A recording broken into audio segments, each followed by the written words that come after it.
Olá, seja bem-vindo a mais um Direto do Legislativo, programa que tem como foco o que pensa e as ações dos deputados da Assembleia Legislativa da Bahia. Programa realizado em parceria com o Jornal à Tarde, que publica as entrevistas realizadas aqui, publica em página inteira, na medida em que as entrevistas são realizadas aqui. Neste programa, nosso convidado é o deputado Paulo Câmara, do PSDB, para quem já dou nossas boas-vindas, nosso muito obrigado, um prazer tê-lo aqui, deputado. Eu que agradeço, Jefferson, o convite, prazer grande sempre bater esse papo aqui, esclarecendo a população, trazendo mais informação, um pouco mais sobre o nosso mandato. O senhor foi vereador por 4 mandatos em Salvador, se elegeu deputado estadual em 2018. O que o motivou a alçar voos mais altos? Olha, eu nunca pensei em ser político na vida, acho que a vida pública me escolheu. Eu fiz economia para ser auditor federal, mas o concurso foi cancelado. Eu aí fui trabalhar na época na prefeitura de Salvador com o então prefeito Antônio Embaçaí. E no final de 2003, o grupo do PFL me convidou para ser candidato a vereador. Eu disse, mas vereador, eu sou técnico de carreira, eu gosto de fazer planilha, orçamento, enfim. Entrei na vida pública. E eu digo que quando você está na vida pública, você tem que ter a mesma responsabilidade e ser vocacionado para tanto. Então eu assumi essa responsabilidade comigo, com o meu mandato. Procuro fazer um mandato sempre respeitoso, marcando muita presença para que a gente possa cada vez mais ter a confiança e o respeito da população. Fui vereador por 4 mandatos, na última eleição de vereador, fui o vereador mais votado no Norte e Nordeste do meu partido, e aí me possibilitou alçar voos mais altos, né? Trabalhei em Brasília, na presidência da República, na época o ministro Embaçaí, e hoje, meu primeiro mandato, com quase 56 mil votos, que me orgulha muito. E falando sobre a sua atuação na Assembleia, foi aprovado este ano foram aprovados dois projetos de sua autoria relacionados a transtornos de aprendizagem e dislexia, com o objetivo de conscientizar e informar a população a respeito dos temas. O que determina exatamente essas agora novas leis? Olha, primeiro esse projeto passou a dar um pouco de sentido ao meu mandato, porque o legislativo às vezes é muito pautado por ações de infraestrutura dos municípios, solicitações de agenda. E, efetivamente, a dislexia era até então, enquanto homem público, não conhecia sobre esse assunto. Eu era um leigo no assunto. Quando fui procurado pela Associação Dislexos Bahia, e quase 18 milhões de brasileiros são disléxicos. Na Bahia, de 5% a 17%. E o que é isso? Falta de informação, falta de conhecimento.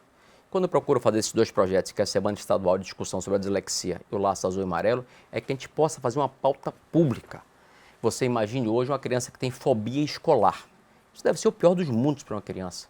O laço é para ser Azul e utilizado, laranja. azul e laranja, para ser utilizado Nas na comemorações. semana. E também nas comemorações, qualquer tipo de evento. São dois projetos simbólicos, mas que visam chamar a atenção para a discussão desse tema. É uma causa. Olha, o meu filho, o seu filho, às vezes filho das pessoas que têm uma certa condição, consegue identificar de maneira precoce. Imagine o filho de uma pessoa mais carente, que estuda no interior do nosso estado, ou até na própria capital. Então falta o quê? Treinar e capacitar e habilitar os professores e os diretores para que ele possa, de maneira precoce, fazer o diagnóstico e assim fazer o caminhamento. O que eu estava dizendo aqui anteriormente, você imagina uma criança de 5, 6, 7 anos que não sabe ler, não é porque ela não quer, é porque ela tem a dificuldade de compreender as letras. E são pessoas tão inteligentes ou mais do que nós. Você imagina aí o campeão mundial Lewis Hamilton, o artista Pedro Cardoso, a Tata Werneck, são pessoas disléxicas e que venceram na vida, que conseguiram ser diagnosticados.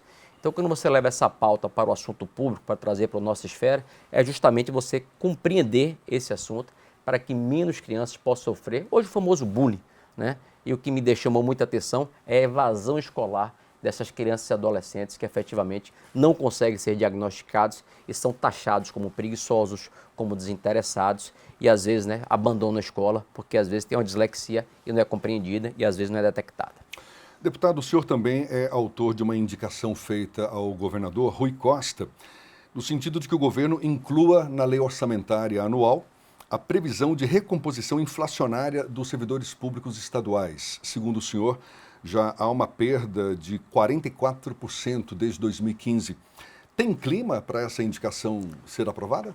Olha, tem clima e muito. O governo hoje tem um caixa de quase 5 bilhões de reais acumulados. Hoje o governo, o seu índice de folha pessoal é quase 37% ou 38%, então está bem abaixo do limite prudencial. Dizer que ele vai recompor essa inflação dos 44% de um ano, claro que não dá. Ninguém tem que estar para jogar para a plateia, mas ele pode fazer um planejamento. O que eu acho inadmissível é um governo dar 6 anos sem nenhum tipo de aumento ou recomposição salarial. Em 6 anos, quanto era a gasolina, quanto era uma cesta básica, quanto era o seu plano de saúde, e o salário está congelado.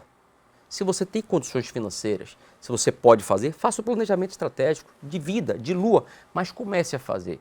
E outra coisa que me deixa até chateado enquanto deputado estadual é que, segundo o ministro Fachin, o Superior Tribunal Federal decidiu que o Estado é competente para dizer se irá ou não fazer a recomposição salarial. É uma decisão do Executivo Estadual. Mas se ele assim entender que não deve fazer, ele deve informar na lei orçamentária anual. E nas últimas 6 leis orçamentárias anuais, inclusive nessa que está na casa nesse momento, né, ele não informou, não deu nenhuma justificativa. Então, descumprindo até uma decisão do Superior Tribunal Federal. O que eu peço é sensibilidade ao governo para que veja essa perda dos últimos 6 anos e possa efetivamente fazer um plano para que essas pessoas não fiquem desassistidas. O senhor também, recentemente, voltou a pedir esclarecimentos sobre a compra de respiradores por parte do consórcio Nordeste, que completou 1 ano e, segundo a sua avaliação, resultou num prejuízo de 100 milhões de reais para os estados envolvidos nesse processo, que participaram desse processo. O que há de novidade nesse caso? Olha, não é questão de novidade, o que eu vejo é um silêncio ensurdecedor por parte do governo da Bahia. Essa ação foi feita aqui. O secretário Bruno Dauster, que era o braço direito e o braço esquerdo do governador, ele foi o responsável por tocar esse projeto e causou um prejuízo de quase 100 milhões de reais à população brasileira, pelo consórcio Nordeste. Primeiro, porque o secretário Bruno Dauster se envolveu numa coisa que não era da sua competência. Ele era o chefe da Casa Civil. Segundo, a Tatiana Prestes, que foi a empresária que fez a denúncia, disse que o secretário quis estuprar o Estado, majorando o preço de 22 para 35 mil dólares. Terceiro, quem foi o servidor do Estado que fez a nota técnica habilitando essa empresa como uma empresa séria, idônea, uma empresa que foi criada pelo WhatsApp. Quarto, quem foi o servidor público que adulterou o parecer da Procuradoria-Geral do Estado? São perguntas que eu quero esclarecimentos. É um direito meu quanto cidadão, ainda mais quanto deputado estadual. E o que me deixa aqui é o silêncio dessa casa, como se essa casa fosse um anexo do governo. Ser deputado da base não é ser subserviente. Nós temos que tratar a coisa pública com muito respeito e com muita seriedade. E eu vejo agora a Assembleia Legislativa do Rio Grande do Norte fazendo um papel belíssimo, trazendo informações à população, que era a nossa obrigação discutir aqui. E o governo prefere pegar esse assunto e jogar para debaixo do tapete, achando que o tempo será o senhor dos remédios. O que eu cobro, Jefferson, é esclarecimentos. Não é meu papel acusar, nem apontar o dedo para ninguém. Mas é meu papel, deputado, trazer esclarecimentos à população. E eu nunca vi por parte do governo sequer prestaram esclarecimentos quando eu convidei, membros do governo para dizer o que tinha acontecido. Até para que os deputados pudessem estar acompanhando.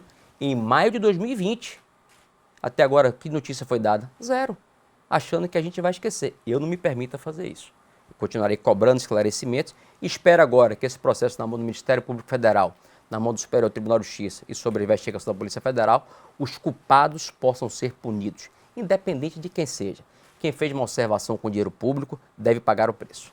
Por que o senhor, por exemplo, não consegue um espaço maior para discutir esse assunto na Assembleia Legislativa? Primeiro, porque um requerimento de CPI são necessárias 21 assinaturas. A oposição hoje é composta de aproximadamente 16 deputados. Então, nós não temos sequer força regimental para que possa fazer uma CPI. Então, depende do conjunto dos deputados. Eu respeito a todos os deputados e compreendo a posição de todos. Mas se calar diante de um fato, que um escândalo foi produzido aqui no governo do estado da Bahia, isso não me favor. Não me permita ficar calado. Eu tenho que cobrar esclarecimentos, pedir satisfação e dizer o que foi que houve. Porque a pandemia estava aí. Quantas pessoas não puderam ser reguladas por causa dos respiradores? Quantas pessoas vieram a falecer por causa dos respiradores? Esses respiradores iam salvar a pandemia? Claro que não.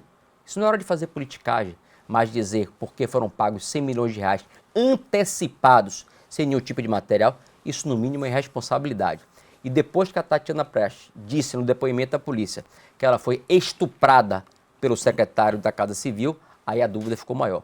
Quanto custa esse silêncio? E esse secretário até hoje recebe quase 13 mil reais da Bahia Gás, como conselheiro noticiado recentemente num site. Então por que isso? Por que não vir a público e dizer? Então você cobra esclarecimentos? É meu papel, meu dever, é minha obrigação como deputado. Eu não posso me calar diante do fato desse. E até agora, o silêncio é o que eu recebo do governo.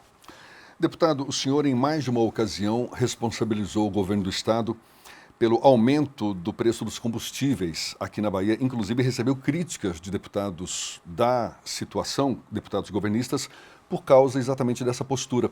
Com base em que o senhor faz essa acusação? com base em dados, números e diário oficial da União. Querer colocar a responsabilidade só e exclusivamente do governo federal é uma irresponsabilidade do governo da Bahia. O governo federal e a Petrobras têm responsabilidade sim pelo aumento da gasolina, mas o governo da Bahia também é responsável por esse aumento. E provei com todos os dados que foram colocados, né, e apresentados. Existe, através do CONFAZ, que é o Conselho Nacional de Política Fazendária, as secretarias das fazendas dos estados se reúnem quinzenalmente, todo dia 1º e todo dia 16. E a política de preço, que é o preço médio ao consumidor final, que chama preço de pauta, é determinado pelo estado que solicita. Então, só para você ter ideia, Jefferson, amigo ouvinte agora que nos acompanha pela TV Alba, a gasolina era R$ 4,40 em janeiro de 2021. Em julho de 2021, a gasolina era R$ 6,06, solicitada e a pedido da Secretaria da Fazenda do Governo do Estado da Bahia. Ou seja, um aumento de 37% na base de cálculo do ICMS. E o que é que o governo tenta dizer? Eu não mexi na alíquota, a alíquota está travada em 27%. Você mexe no cálculo da base do ICMS, que é pior. Então ele tenta fazer uma cortina de fumaça, querendo só colocar o problema com o do governo federal. Petrobras é responsável, mas a Bahia, através da Secretaria da Fazenda desse governo, também é responsável por essa gasolina de quase R$ 6,50. Provei, apresentei os dados, o que é que eles fizeram? Tentaram desconstruir a minha narrativa, sem em nenhum momento apontar os documentos que foram apresentados. Então, quem é o grande fake news? É esse governo da propaganda enganosa. O senhor tem sido um crítico do governo também em relação aos critérios adotados para a volta das aulas presenciais na rede pública de ensino aqui do Estado. Na sua avaliação, o que está impedindo a volta das aulas agora em que a gente percebe os números da pandemia numa tendência de queda? Competência. Não tem outro nome a não ser competência. Você acha que eu fico feliz, né, sendo neto de educadora, minha mãe é professora municipal, saber que a Bahia é o último estado, o pior estado de educação no Brasil? Isso é um demérito. Isso não é motivo de orgulho para ninguém, nem para deputado de oposição, nem para deputado de situação. Para os baianos, isso é um demérito. A Bahia ficou 1 ano e 4 meses sem um dia de aula. O prejuízo para esses alunos do ensino médio, a evasão escolar, as crianças que foram cooptadas pelo tráfico de droga, a janela de oportunidade que essas pessoas perderam. E você não vê ninguém falando? Porque o secretário de Educação, amigo pessoal do governo, não se pode misturar educação com amizade. Você tem que tratar com competência. E você vê 1 ano e 4 meses, você quer um dia de aula e até hoje brincar de faz de conta que está tendo aula? São 2 anos, minha gente. Eu quero saber quem vai reparar esse prejuízo desses jovens e adolescentes. E ninguém fica calado? Todo mundo acha o quê? Quer abrir que faz de conta? A gente não está falando aqui politicagem, está fazendo um tipo de bobagem. A gente está trazendo os dados específicos de pesquisas que foram feitas nacionais. Isso é um desrespeito à Bahia. E você veja que incongruência, né? Enquanto a Bahia é o pior estado em educação, é campeã de índice de homicídios. Assim não dá, Jefferson. Existem ações do governo do estado com as quais o senhor se vê alinhado? E que ações seriam essas? Mas eu vou pedir essa resposta para daqui a pouquinho, no próximo bloco. A gente volta já já conversando com o deputado Paulo Câmara. É um instante só.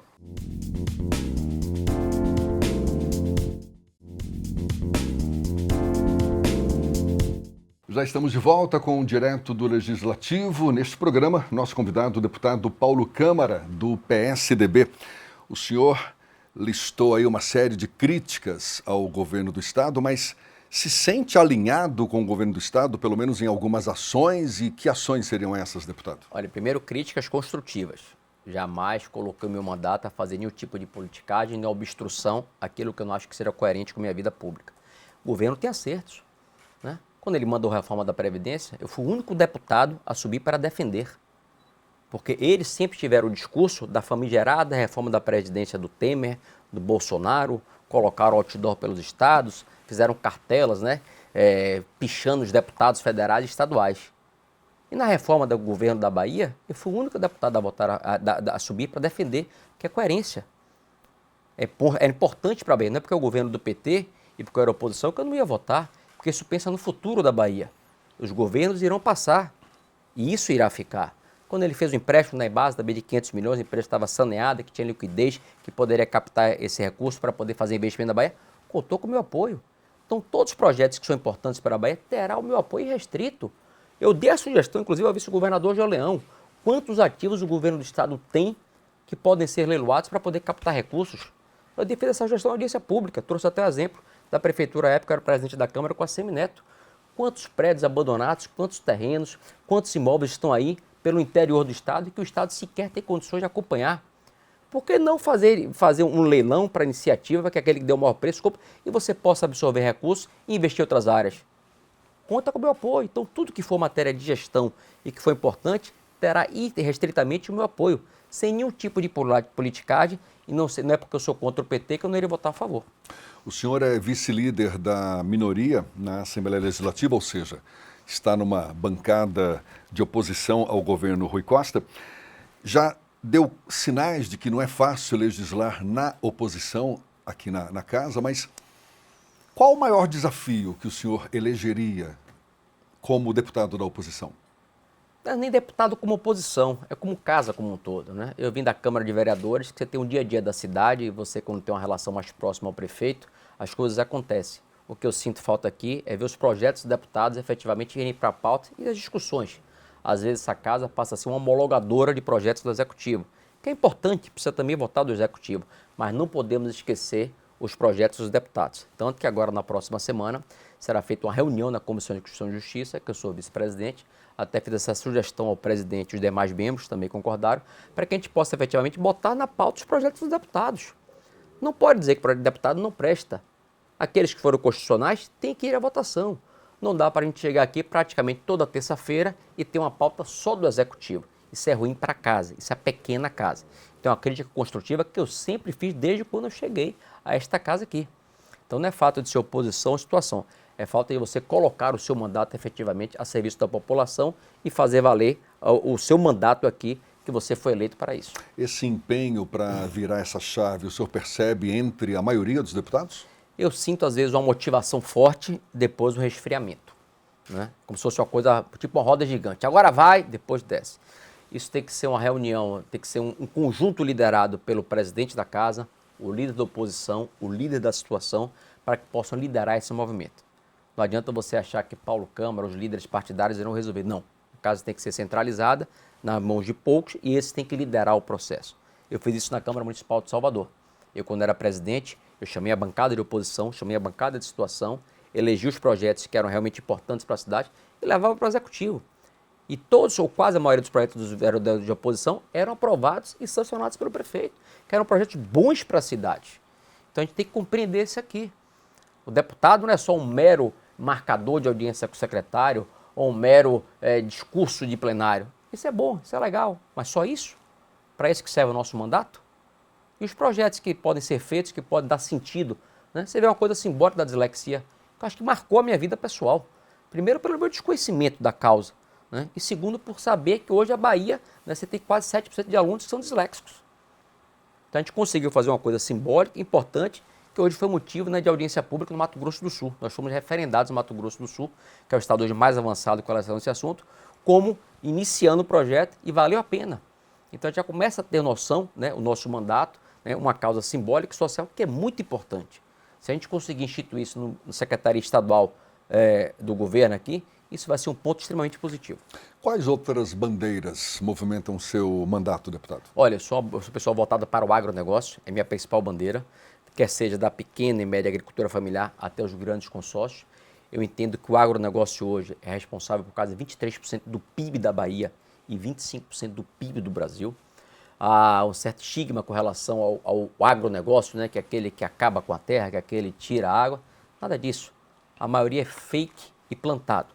O agro, você pode perceber em qualquer município onde o agronegócio é forte, gera riqueza, gera renda, circulação de impostos, os melhores empregos com os melhores salários estão nessa cidade. Então a gente tem que fortalecer, respeitar e dar as leis para que eles cumpram. O que não pode, às vezes, eu sempre digo, não é esse governo não, os governos como um todo, né? Não vou falar especificamente desse governo. Às vezes governam de costas para um setor tão importante para o Brasil. Sobre política, deputado, o PSDB e o próprio deputado Paulo Câmara já decidiram qual nome vão apoiar na corrida ao Palácio de Ondina o ano que vem? Eu estou ao lado do pré-candidato a Semineto. Eu acho que é o melhor para a Bahia. Um prefeito que foi considerado 8 vezes o melhor prefeito do Brasil. Um jovem que pode trazer resultados para o nosso estado. O que a gente precisa resgatar é a autoestima dos baianos. Eu acho que esse governo tem acertos, mas tem muito mais defeitos. Acho que esse governo é o grande governo da propaganda que está aí. Porque se você pegar os índices da educação, são os piores possíveis. Da violência, o pior possível. Nós temos aqui o maior número de desempregados do Brasil. O que é que esse governo fez pelo turismo? Não vamos longe aqui não, vamos aqui no centro de convenções, 14 anos ali demolido. Você não vê uma ação concreta, você não vê nenhum tipo de planejamento. Então não é isso que eu quero para a Bahia. A Bahia hoje virou a porta de entrada para o tráfico. Todo dia é morte, todo dia é morte. Você vê o secretário de segurança dizer que o policial morre porque tem muito policial na rua, dizer que é bom taxar, trazer impostos para o narcotráfico, que você vai gerar receita. Nunca vi isso na minha vida. E você vê o silêncio. Então precisa mudar, preservar o que foi bom desse governo, não é porque ele é governo do PT que teve desacertos, teve acertos que precisam ser preservados, mas a Bahia precisa avançar muito mais. O senhor e o PSDB devem caminhar ao lado de ACM Neto a ponto de pleitear uma vaga na chapa encabeçada por ACM Neto? Olha, aí é uma decisão da executiva estadual. Eu acho que envergadura moral, bons nomes, bons quadros, nós temos para isso. Bom, temos pessoas técnicas, pessoas competentes, pessoas preparadas. O PSDB sempre foi um parceiro de primeira hora do prefeito ACM Neto e tão pré-candidato a governo ACM Neto. Então, se tiver que escolher, acho que o PSDB estará habilitado a fazer uma indicação na chapa. Claro, isso passa por uma discussão partidária, de um arco de aliança. Você vê que a política está tão dinâmica, né? Como era a política em janeiro, como está agora, né? Mudando a cada dia. Mas a gente está atento e tenho certeza que se o PSDB compor a chapa, terá um bom nome. E já que tem vários nomes que podem ocupar essa chapa também, o senhor tem alguma preferência? Não é questão de preferência, mas nós temos bons nomes. Né? Aqui nós temos o prefeito de Mata de São João, João Roberto, é um bom nome. O próprio deputado federal, Adolfo Viana, um jovem técnico qualificado. Né? Nós temos aí o Thiago Corrêa, que inclusive já trabalhou com o prefeito da ACM Neto da Limpurma. Temos nomes qualificados e preparados. Thiago Corrêa, deputado estadual. Né? Um nome preparado, qualificado, que já trabalhou com o prefeito da ACM Neto. Então o PSDB tem nomes a serem apresentados. Eu acho que aí é uma decisão partidária, uma decisão do executivo, da composição da chapa, mas se assim o prefeito ACM Neto, ex-prefeito ACM Neto, futuro governador, pré-candidato, assim entender, nós temos bons nomes para apresentar. Em nível nacional, deputado, o PSDB oficializou 4 pré-candidatos à presidência para disputar as prévias do partido, isso ainda em novembro. Os governadores de São Paulo, João Dória, do Rio Grande do Sul, Eduardo Leite, o senador Tasso Gereissati e o ex-prefeito de Manaus, Arthur Vigílio. Independentemente de qual seja o resultado, o PSDB está caminhando para um racha? Olha, não vou dizer que é um racha, eu acho que está fazendo primeiro uma limpeza interna, né? Nós precisamos discutir e debater. Mas limpeza, quando o senhor diz... Não é retirada de deputados, nem retirada de senador. A limpeza econômica, ele precisa se autoconhecer e precisa botar para fora aquilo tudo. O PSDB perdeu muito nos últimos anos. O PSDB era o partido da credibilidade, o partido da ascensão em 2014. Em 2014 e 2018 nós tivemos o pior resultado. Agora voltamos a crescer. Temos as diferenças nacionais que precisam ser compreendidas. E esse debate interno, essa limpeza, essa purificação tem que ser feita agora, nas prévias. Cada um apresentando suas propostas, cada um apresentando suas condições, para que possa conseguir um objetivo comum. Agora, pós-prévias, o meu desejo é que o partido fique unido. Que é uma prévia você saber quem será o nosso candidato de maneira legítima e democrática. É isso que o partido precisa fazer. Aliás, como existe nas grandes democracias, nos grandes partidos. Então essa limpeza, essa depuração tem que ser feita agora. A roupa suja tem que ser lavada agora. As prévias passando, como o PSDB irá caminhar, no meu entendimento, deve caminhar unido e marchando unido. Agora, haverá um racha? Eu espero que não. Quando o senhor diz que o PSDB perdeu espaço nos últimos anos, a ponto de até agora ter que fazer essa limpeza, essa depuração interna, por que aconteceu isso? Por fato, às vezes, falta de posicionamento. O PSDB se perdeu um pouco, né, de 2014, 2018 para cá, por falta de posicionamento, de não compreender o que o seu eleitorado queria, por ter posições contrárias ao que sempre pregou. O partido do PSDB sempre foi o partido da credibilidade, do plano real, mas nos últimos 4 anos ficou sem identidade. Eu sempre digo que o PSDB precisava colocar a sandália da humildade. Quando eu falo essa limpeza, é olhar para o seu umbigo, ver os erros que foram cometidos e fazer essa depuração interna. A limpeza, essa depuração interna precisa ser feita por todos. Compreender e voltar ao PSDB que tinha respeito, credibilidade, que as pessoas tinham prazer de defender na rua. Então esse é o momento de fazer isso agora. Porque nos últimos 4 anos, o PSDB ficou um partido relegado, ficou um partido ao largo. Ninguém gostaria e ninguém queria falar do PSDB. Você dizer que era o tucano, às vezes fazia mal às pessoas na conversa da roda pública. A gente não precisa, eu não quero isso para o meu partido. Acho que o partido contribuiu muito para o Brasil e pode contribuir muito mais. Mas essa limpeza, essa depuração tem que ser feita internamente por todos os seus membros.